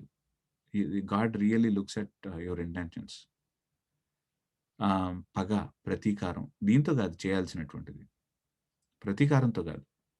ఇప్పటిదాకా మనం చూస్తే యహూద్ కూడా మరి దేవుడు యహూద్ చేసినటువంటి పనిని యెహోవా అనేటువంటి పదం చేసినటువంటి దాని మొత్తంలో వాడకపోయినప్పటికీ కూడా యహూద్లో యాక్చువల్గా రివెంజ్ మోటో అనేటువంటిది మనం చూడలేదు ఇక్కడ కూడా. కానీ గిద్యోన్ దగ్గర టోటల్గా డిఫరెంట్ అయిపోయింది. ఏంటంటే ఆ రివెంజ్ అనేటువంటిది మనం చూస్తున్నాం.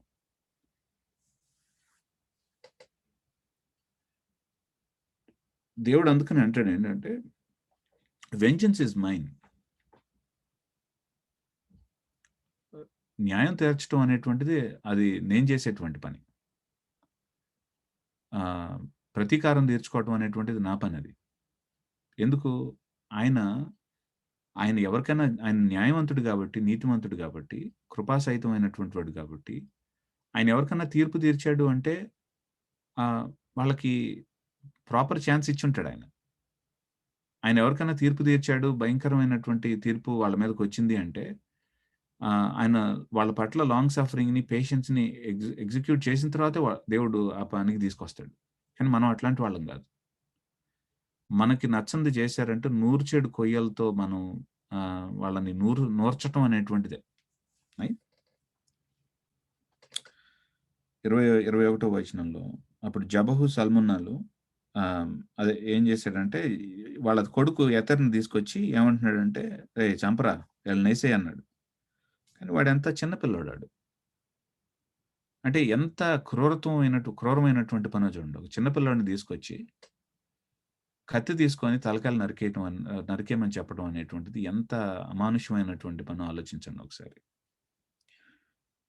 వాడు అతడు చిన్నవాడు గనుక వాడు భయపడి కత్తిని దూయలేదు. చిన్న పిల్లోడు గదా! జబహు సల్మున్నాలు అప్పుడు ఏమన్నారంటే, ప్రాయం కొలది నరుకుని శక్తి ఉన్నది గనుక నీవు లేచి మా మీద పడమని చెప్పి గిద్యోన్ను గిద్యోన్ చెప్పగా గిద్యోన్ లేచి జబహు సల్మున్నాలను చంపి వారి ఒంటెల మెడల మీద ఉన్నటువంటి చంద్రహారాల్ని తీసుకున్నట్ట. ఎవరు చేశారు ఈ పని ఇంతకు ముందు? సిసెరా వాళ్ళ తల్లి. ఎగ్జాక్ట్‌లీ. ఎందుకు చేస్తారు ఆ పని?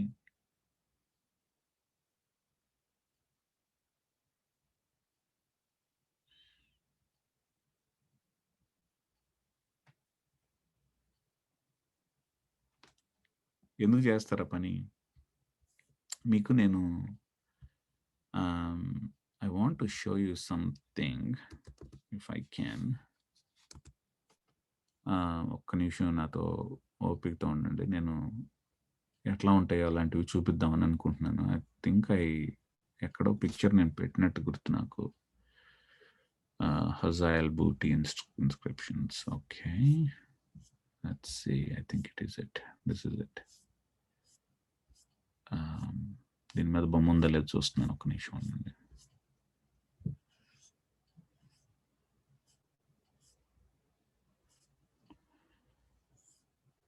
ఓకే.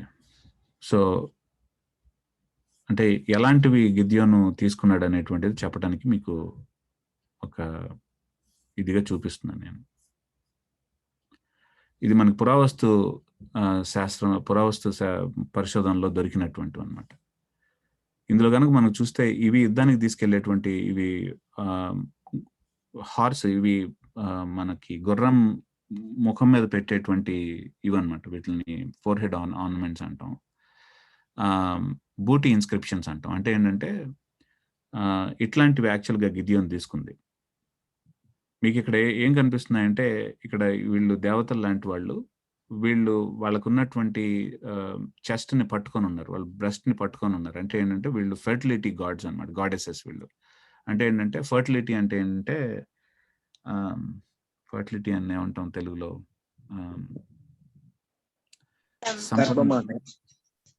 ఫర్టిలిటీ, సంతానం, లేకపోతే మనకి పశువులు కూడా పిల్లలు గంటం, ఇట్లాంటివన్నీ. ఈ దేవతల్ని కనుక ఆరాధిస్తే పశువులు పిల్లల్ని పుట్టించడం, తర్వాత మనుషులు కూడా పిల్లలకి కలగటం అనేటువంటిది this is what it happens. So దీన్ని హజాయల్ బూటీ ఇన్స్క్రిప్షన్స్ అంటాం. ఇది ఆర్కియలాజికల్ ఎవిడెన్స్ లో మనకి కనిపించింది అనమాట. So these are the things that we have. So ఇలాంటివి తీసుకుంది.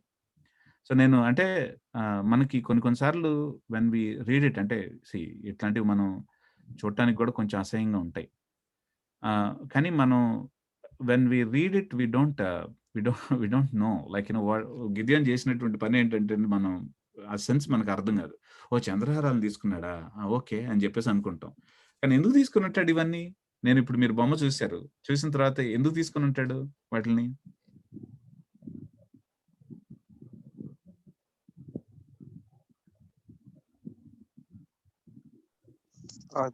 స్టిల్ తను ఇంకా ఆ దేవి దేవతల్ని నమ్ముతున్నాడు అన్నయ్య.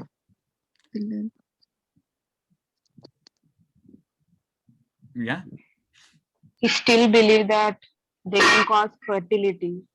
Yeah, he still believed that fertility కోసం he would worship them.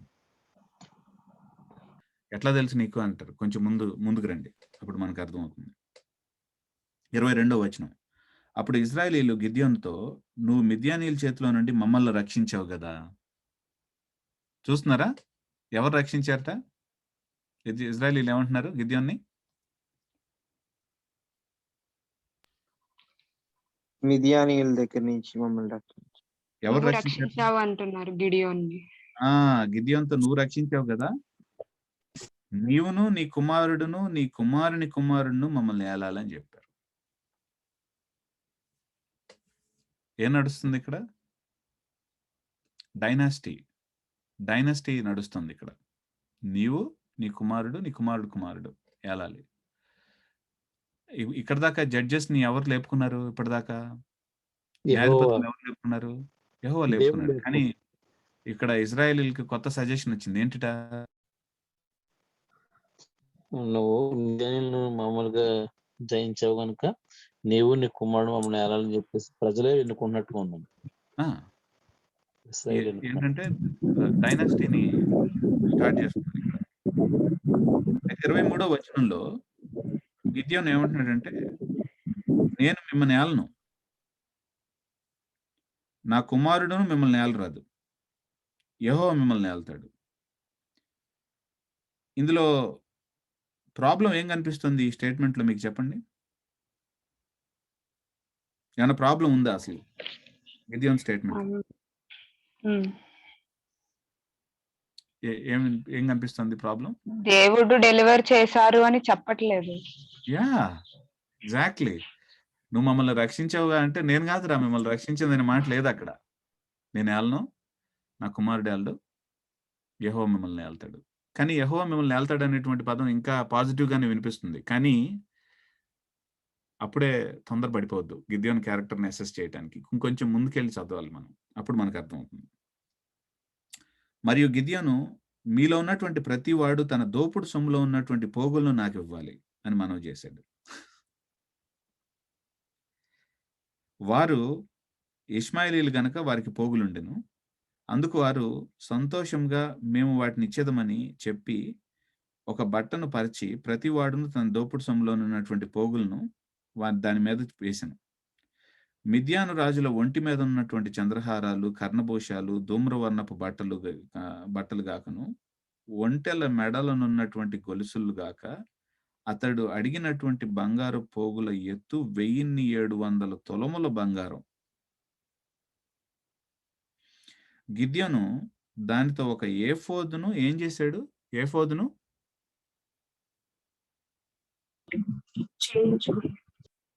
చేయించాడా, చేయించుకున్నాడా?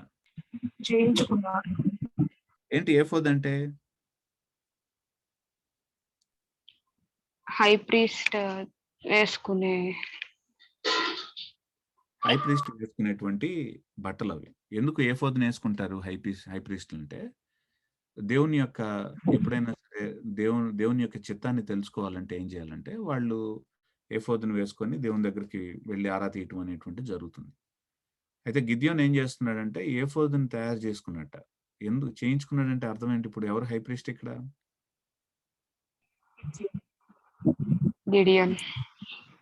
గిద్యోన్ ఏ గోత్రానికి సంబంధించిన వాడు? మనష్షే. మీకు అర్థమైంది అనుకుంటా నేనేం చెప్పాలనుకుంటున్నాను.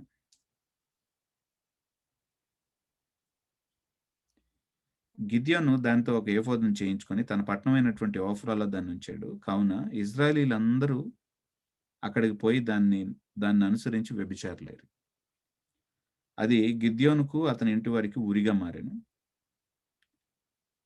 మిద్యానీయులు ఇజ్రాయేలీలు ఎదుట అణపబడి అటు తర్వాత తన తలలను ఎత్తుకొనలేకపోయేది. గిద్యోను దినములలో దేశం 40 సంవత్సరాలు నిమ్మలంగా ఉంది. అంటే నిమ్మలంగా అంటే ఏమీ ఇబ్బంది లేదు. తర్వాత యోవాష్ కుమారుడైనటువంటి యెరుబ్బయలు తన ఇంట నివసించుటకు పోయెను. ఇక్కడ చూడండి, చాలా గిద్యోను అనేక భార్యలు ఉన్నందున కడుపున కన్నటువంటి ఇక్కడ 70 మంది కుమారులు అతనికి ఉండిరి. సో షెకెములో ఉన్నటువంటి అతని ఉపపత్నియు అతనికి ఒక కుమారుణ్ణి కనగా గిద్యోను అతనికి అబీమెలెకు అని పేరు పెట్టాట. ఎందుకు అన్నారు ఇక్కడ? ఎందుకు అతని పేరు ఇచ్చారు అబీమెలెకు అని?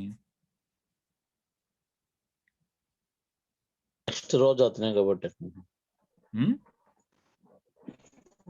నెక్స్ట్ పరిపాలించే రాజు ఆయనలో.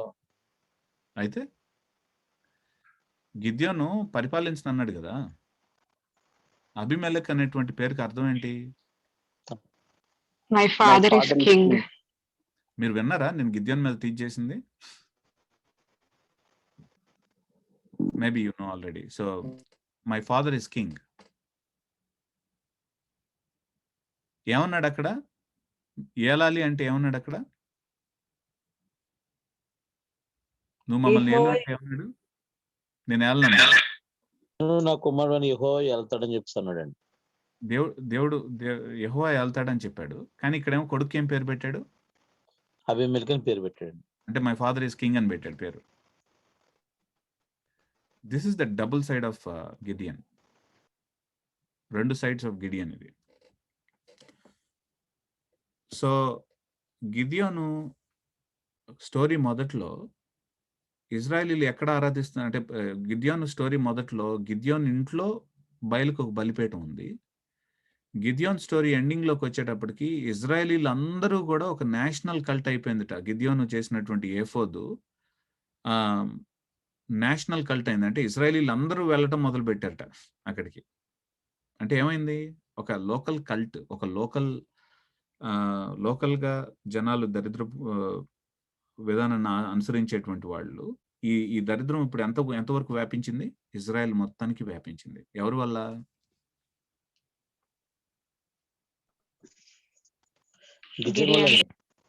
గిద్యోను వల్ల. న్యాయాధిపతులు ఏం చేయాలి అసలు? విడిపించడమేనా న్యాయాధిపతుల యొక్క చేయాల్సినటువంటి పని? విడిపించడమేనా?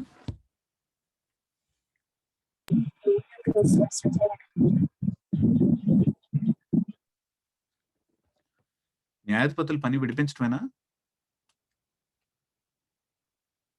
నేను ఇంతకు ముందు చెప్పినప్పుడు చాలా మనం స్పష్టంగా చూసాం. న్యాయాధిపతుల యొక్క పిలుపు ఏంటంటే విడిపించడం మాత్రమే కాదు, యెహోవా యొక్క నిబంధనకి ఇజ్రాయేలీలందరినీ అటువైపు తిప్పటం అనేటువంటిది న్యాయాధిపతుల యొక్క కర్తవ్యం. అది న్యాయాధిపతులు చేయాల్సినటువంటి పని. అది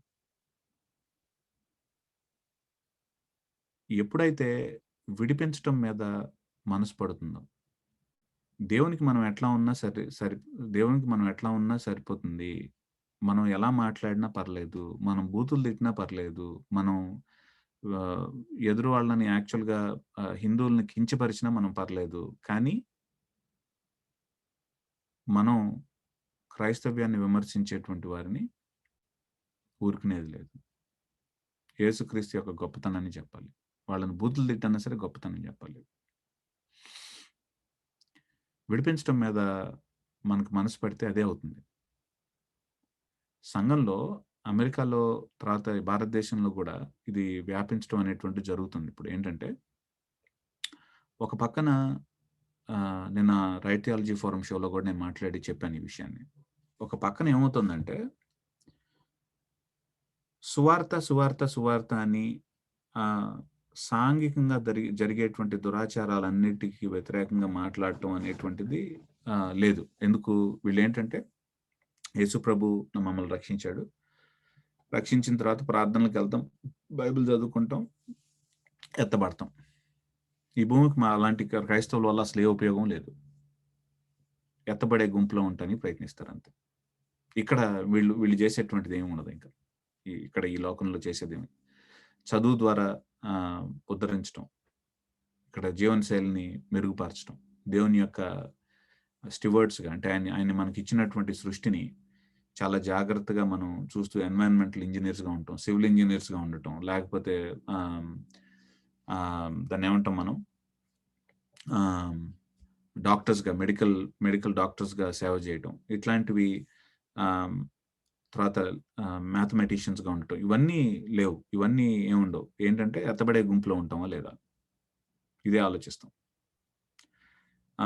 కొత్త భాషలు దాన్ని స్టడీ చేసి నిజంగా దేవుని యొక్క ఔన్నత్యం ఏంటి అంటే, ఒక భాషలో దేవుని వర్ణించలేనటువంటి ఇంకొక భాషలో ఎక్స్ప్రెషన్ చాలా బ్యూటిఫుల్గా ఉంటుంది. ఇట్లాంటివి వెలికి తీయటం. తర్వాత బైబిల్లో ఉన్నటువంటి ఆ సింటాక్స్ని, గ్రామర్ని యాక్చువల్గా చాలా బ్యూటిఫుల్గా లాంగ్వేజెస్ని స్టడీ చేసి ఆ లాంగ్వేజ్ స్టడీని యాక్చువల్గా బైబిల్ని అర్థం చేసుకోవడంలో ఉపయోగించడం, ఇవన్నీ చాలా ఇక్కడ చేసే పనులు ఇవన్నీ కూడా. కానీ ఒక రకమైనటువంటి క్రైస్తవులకి, ఎందుకంటే పరలోకమే అనుకునేటువంటి వాళ్ళకి ఏంటంటే ఎత్తబడే గుంపులో ఉండటానికి మాత్రమే ప్రయత్నించేటువంటి వాళ్ళు, అలా దానికోసమే రక్షించబడేటువంటి వాళ్ళు ఏం చేస్తారంటే ఈ భూమికి యాక్చువల్గా వీళ్ళ వల్ల ఏ ఉపయోగం లేదు. అది ఒక ఎక్స్ట్రీమ్. ఇంకొక ఎక్స్ట్రీమ్ ఉంది. ఏంటంటే దేవునితో సంబంధం లేదు, దురాచారాల్ని అంటగట్టడం ఒకటే వీళ్ళకి ఉన్నటువంటి ఇదనమాట. సో కుల కుల వ్యవస్థకు వ్యతిరేకంగా పోరాడుతున్నటువంటి అంటరాని వాళ్ళుగా చూడటం అనేటువంటి వాళ్ళని అలా చూడటం అనేటువంటి తప్పు. సో దేవునితో సంబంధం లేదు. దేవునితో సంబంధం లేకుండా యాక్చువల్గా విడిపించడానికి ప్రయత్నించడం అంటే సమాజంలో చైతన్యాన్ని తీసుకురావటం, రెవల్యూషన్స్ అంటే విప్లవాలని తీసుకురావటం, ఇట్లాంటివన్నీ ఒక సైడ్ ఇది. కానీ ఈ రెండు కూడా ఎక్స్ట్రీమ్స్, ఈ రెండు కూడా సంఘానికి క్షేమాన్ని కలిగించవు. ఎందుకంటే నిజమైనటువంటి విమోచన న్యాయాధిపతుల గ్రంథంలో మనకు కనిపించేది ఏంటంటే దేవుడు మాత్రమే ఇవ్వగలిగినటువంటిది. దేవుడు ఇస్తాడు ఖచ్చితంగా, సంఘం ద్వారా పనిచేస్తాడు. సాంఘిక దురాచారాలని అంటగడతాడు దేవుడు, సంఘం ద్వారా అంటగడతాడు. కానీ దానికి ఒక కండిషన్ ఉంది. ఏంటంటే సంఘం దేవునిలో అంటుకట్టబడాలి, సంఘం యేసు ప్రభువులో జీవించాలి, సంఘం ఫలించాలి. ఎట్లా ఫలిస్తుందిట? యోహాను సువార్తలో చాలా స్పష్టంగా చెప్తాడు. ఎట్లా ఫలిస్తాం మనం? నేను నిజమైన ద్రాక్షావల్లిని. ఎలా ఫలింపు ఎట్లా జరుగుతుంది? నాలో మీరు నిలిచి ఉంటేనే కానీ ఫలింపనేది. నిలిచి ఉన్నప్పుడే నిజమైనటువంటి ఫలం వస్తుంది. ఒకవేళ నిలిచి లేకపోతే ఏమవుతుందట? అగ్నిలో పారవేయటానికి తప్పితే ఎందుకు ఉపయోగపడదు, ఫలింపు లేదు అక్కడ. సో ఈ రెండు ఎక్స్ట్రీమ్స్ ని అమెరికాలో ఉన్నటువంటి సంఘంలో కూడా ఈ రెండు ఎక్స్ట్రీమ్స్, కొన్ని సంఘాలు యాక్చువల్గా ఇటువైపు ఉంటాయి, అంటే వాళ్ళ వల్ల లోకానికి ఉపయోగం ఉండదు. ఇంకొన్ని సంఘాలు కేవలం సాంఘిక దురాచారాలను మాత్రమే, వాటిని మాత్రమే ఫోకస్ చేసుకుంటూ వాటి కోసమే పనిచేస్తున్నటువంటి వాళ్ళు ఉంటారు. కానీ సంఘం ఉన్నది దేవుణ్ణి ఆరాధించడానికి, ఆ దేవుని యొక్క నైతిక విలువల్ని మనం జీవిస్తూ మన బయట ఉన్నటువంటి సమాజానికి ప్రతిబింబించడం, ఇట్లాంటి వాటిలన్నిటిని. సో సమాజంలో ఉప్పుగా ఉండటం, వెలుగుగా ఉండటం, అది ఎట్లా జరుగుతుంది? ఉప్పులో సారవంతం ఎట్లా ఉంటుంది? యేసుప్రభు మన దగ్గర ఉన్నప్పుడు, సంఘమే దేవుని వైపు లేకుండా ఉన్నప్పుడు, సంఘమే యేసుప్రభు యొక్క మాటలను పక్కన పెట్టినప్పుడు, నీ పొరుగువాడిని ప్రేమించు అంటే మనం బూతులు తిడతాం. యేసుప్రభుని యాక్చువల్గా వాడు ఒక మాట అన్నాడంటే నేనేం చేస్తాను, 100 మాటలని చూపిస్తాను. అది గొప్పతనం. షంషేర్స్ మనవాళ్ళు ఏంటంటే షేర్ ఖాన్స్ అనమాట, తొడలు కొట్టడం. ఇది కాదు విమోచన అంటే. ఇట్లాంటి పనులు చేసే వాళ్ళందరూ ఎగ్జైల్కి వెళ్ళారు. ఎగ్జైల్ అంటే ఇట్లాంటి పనులు చేసే వాళ్ళందరూ చెరకు తీసుకెళ్ళబడ్డారు.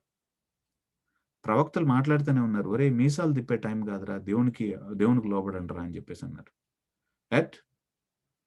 ఎవడొస్తాడో చూద్దాం. వీళ్ళు పవర్ఫుల్ ఫోర్సెస్ వీళ్ళకంటే.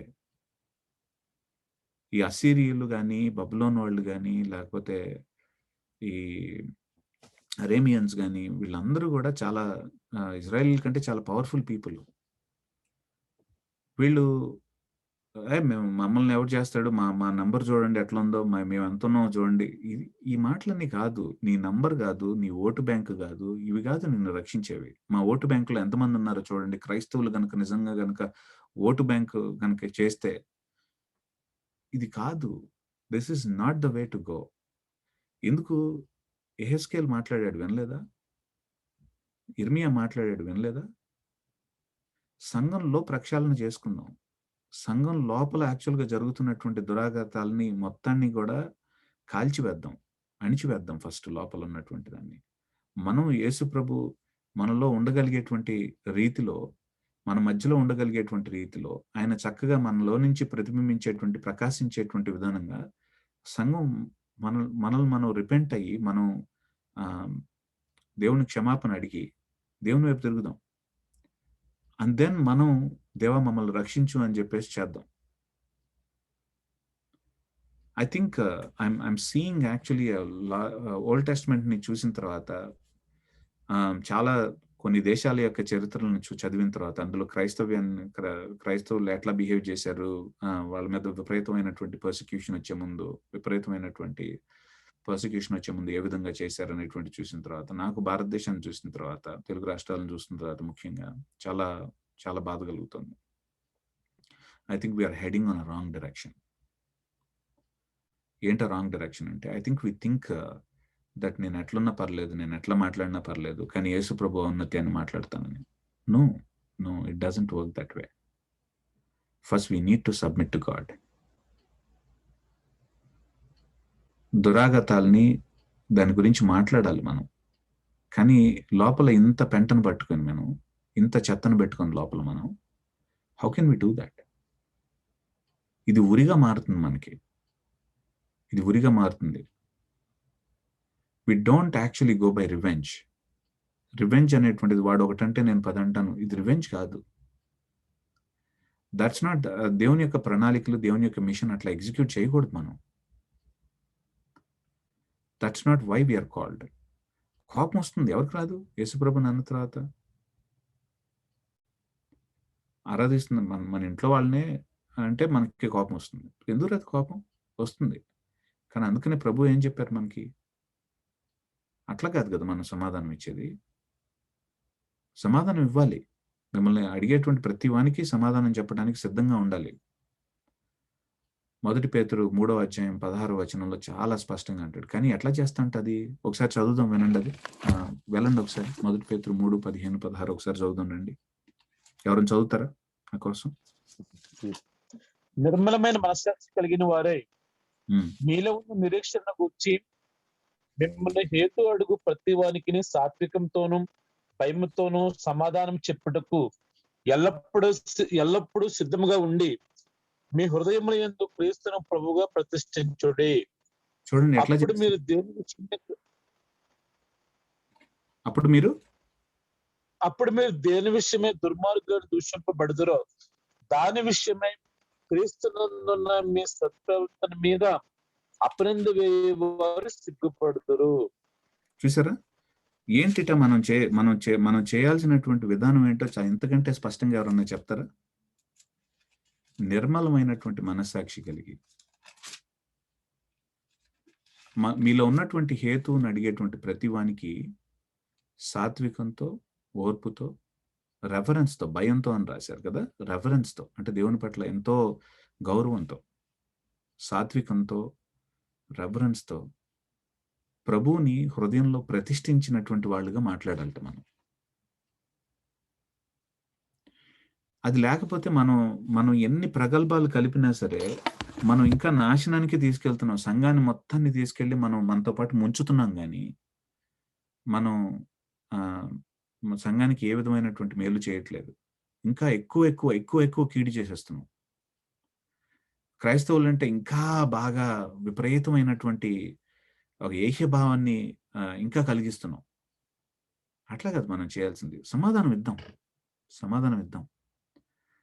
కానీ ఎలా సమాధానం ఇవ్వాలి? వాక్యంలో చాలా స్పష్టంగా ఉంది. వాక్యానికి వ్యతిరేకంగా ఉంటూ నేను వాక్యాన్ని ఎట్లా బోధిస్తాను? వాక్యానికి వ్యతిరేకంగా నేను జీవిస్తూ మాట్లాడుతూ నేను వాక్యం యొక్క ఔన్నత్యాన్ని గురించి ఇంకొకడు నమ్మాలని ఎట్లా ఆశిస్తాను నేను? తప్పు కదా అది. సో గిద్యోను కథ నుంచి మనకు తెలిసింది ఏంటంటే, మొదట్లో ఉన్నటువంటి బలహీనతల్ని కనుక మనం సరి చేసుకోకపోతే, ఈ బలహీనతలను గనక మనం దేవుడు మనకి ఎన్నో చెప్తూ వస్తాడు. జాగ్రత్తగా ఉండు, ఇక్కడ జాగ్రత్తగా ఉండు, అతిశయిస్తామేమో చూసుకో. చూపించిన తర్వాత మనం వాటిని సరి చేసుకోకపోతే అది లాస్ట్కి మన ఇంటికి ఉరి మాత్రమే కాదు. అది ఎవరికంటే దేశం మొత్తం కూడా, అంటే క్రైస్తవ సమాజం మొత్తం కూడా నాశన కోరు మార్గం వైపు వెళ్ళిపోవటానికి దారితీస్తుంది. ఎంత జాగ్రత్తగా చూడాలి. ఒక ఇండివిజువల్ చేసినటువంటి పని ఆ ఇండివిజువల్ని మాత్రమే కాదు, తన కుటుంబాన్ని మాత్రమే కాదు, క్రైస్తవ సమాజాన్ని మొత్తాన్ని కూడా తీసుకెళ్లి సముద్రంలో పడేస్తుందట, ఇరకాటంలో పడేస్తుందట. So I think we have to be very careful. మనం ప్రార్థన చేయాలి. మన క్రైస్తవ మన ఒక్క సంఘం గురించే కాదు, తెలుగు రాష్ట్రాల్లో ఉన్నటువంటి క్రైస్తవ సమాజం గురించి ప్రార్థన చేయాలి. యూట్యూబ్లో కనిపించేటువంటి మన వాళ్ళ గురించి ప్రార్థన చేయాలి. ఎందుకు ఇట్లా ప్రగల్భాలు పలకటం ఏంటి, ఎందుకు ఇట్లా మాట్లాడుతున్నారు, వీళ్ళందరి గురించి మనం ప్రార్థన చేయాలి. ప్రభువా, నీ యొక్క విలువలు మా మాటల్లో ప్రతిబింబించేటట్టుగా సహాయం చేయి ప్రభు అని చెప్పేసి మనం వినిపించాలి. సాత్వికంతో మేము మాట్లాడేటువంటి వాళ్ళుగా మమ్మల్ని చేయి ప్రభు అని చెప్పాలి. జనాలు సాత్వికత మాట్లాడినంత మాత్రాన బూతులు తిట్టకుండా ఉండరు, తిడతారు. బూతులు తిట్టుకో వీళ్ళు అట్లా మనం ఇట్లా చేస్తే తిట్టరని నేను చెప్పట్లేదు. I speak when I go there, I know. ఒక ఒక హిందువులతో మేము ఒకసారి మాట్లాడుతా ఉన్నాం. నాతో పాటు ఉన్నటువంటి పెద్ద ఆయన క్రిస్టియన్, చాలా మంచి స్పీకర్ ఆయన్ని. ఆ హిందూ గబుక్కున ఏదో ఉదాహరణ చెప్తూ, అదే ఫర్ ఎగ్జాంపుల్ మీ భార్య ట్రిప్లెక్స్ అనుకోండి అన్నాడు. కావాలని కవ్వించడానికి, రెచ్చగొట్టడానికి. Which is held our silence. చాలా కోపం వచ్చింది, రగిలిపోయాం లోపల. కానీ ప్రభువుకు సమర్పించాం, మా ఎమోషన్స్ అన్నీ కూడా ప్రభువుకు సమర్పించాం. We said, lord, deal with us, deal with them. Vengeance నీది, తీర్పు నువ్వు తీర్చేవి, ప్రతీకారం తీసుకునేవాడు నువ్వు, కాబట్టి మీకు అప్పగిస్తున్నాం. As far as we are concerned, ఇతని రక్షణ కోసం మేము ప్రార్థన చేస్తాం. కానీ అతని ఆలోచన విధానంలో తప్పులు మాత్రం చూపిస్తాం. నీ సువార్తని చక్కగా నీట్గా రెవరెన్షియల్ ఫియర్తో, గౌరవంతో కూడినటువంటి భయంతో వాళ్ళ ముందు పెడతాం. And then he came, looks like చాలా కాలం తర్వాత మొన్న నా స్నేహితుడికి ఫోన్ చేసి, సార్ మీలాగా ఎవరు మాట్లాడే వాళ్ళు దొరకట్లేదేంటి సార్ అన్నట్టు ఆయన. అంటే వీఆర్ లైక్ ఎనీవన్ కదా. సో మనకి కూడా కోపం వస్తూ ఉంటుంది, అన్నీ ఉంటాయి. కానీ ఏంటంటే we submit things to God. ఎందుకంటే నేను మాట్లాడేటువంటి ప్రతి మాట నా ఒక్కడి మీదే కాదు, క్రైస్తవ సమాజం మీద కూడా ఒక మార్కుని తెస్తుంది. కాబట్టి నేను చాలా జాగ్రత్తగా వ్యవహరించాలి. I think we got to be careful. ప్రార్థన చేసుకుందాం. కృపా సత్య సంపూర్ణమైనటువంటి మా దేవ, గిదియోను నుంచి మేము నేర్చుకోవాల్సిన చాలా ఉంది. మేము కూడా లీక్ అయ్యేటువంటి బకెట్ల లాగా చాలా ఉన్నాం. చిల్లులు ఉన్నాయి, వాటిని సరి చేసుకోకపోతే లాస్ట్కి మాలో ఏం నిలవదు అనేటువంటి సంగతి మాకు తెలుస్తుంది. మా చిల్లు చివరికి మాకు ఉరిగా మారేటువంటి పరిస్థితులు ఉన్నాయి. మాకు మాత్రమే కాకుండా క్రైస్తవ సమాజాన్ని కూడా మాతో పాటు, మా చుట్టుపక్కల ఉన్నటువంటి సమాజాన్ని కూడా మాతో పాటు దిగజార్చేటువంటి పరిస్థితికి మేము తీసుకెళ్ళగలం అనేటువంటిది అర్థమవుతుంది. గిద్యోను ద్వారా మీరు గొప్ప కార్యం చేశారు, కానీ గిద్యోను తన జీవితాన్ని కోల్పోయాడు.